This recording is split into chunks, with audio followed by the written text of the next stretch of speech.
আসসালামু আলাইকুম রহমতুল্লাহ। আজকে জুম্মার দিন, জুম্মার নামাজ পড়ে সোহেল মামার আমি দুজন মিলে চলে আসলাম সুপার মার্কেটে। দেখি কিছু কেনাকাটা করা যায় কিনা। মূলত কেনাকাটার উদ্দেশ্যে আসা। তো মা না, অনেক ঘুরলাম, অনেক আনন্দ করলাম।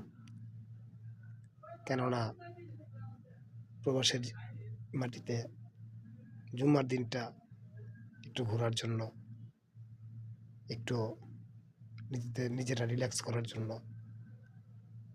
কারণ সারা সপ্তাহ পরিশ্রমের পরে সবাই চায় একটু শান্তি, একটু স্বস্তি।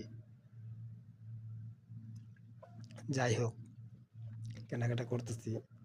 চানাচুর দেখতে খুব ভালোই লাগে। এটা হচ্ছে গিয়া চায়ের ফ্লাক্স।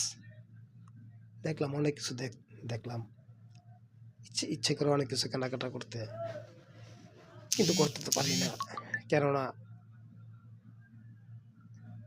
এখনো দেশে যাওয়ার সময় হয়নি।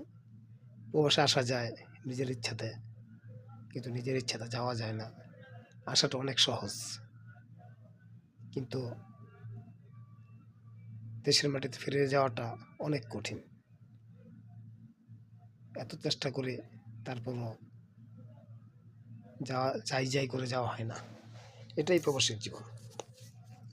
প্রবাসীরা হাড় ভাঙা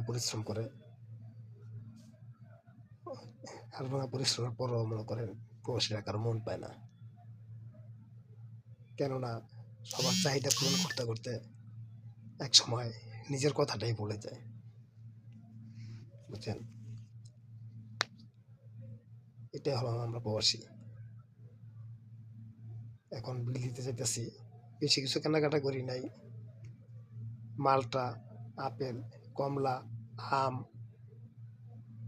আর কিছু ফল ফ্রুট ইফতারের জন্য নেওয়া হয়েছে।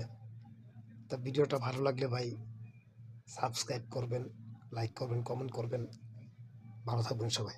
আসসালামু আলাইকুম রহমতুল্লাহ।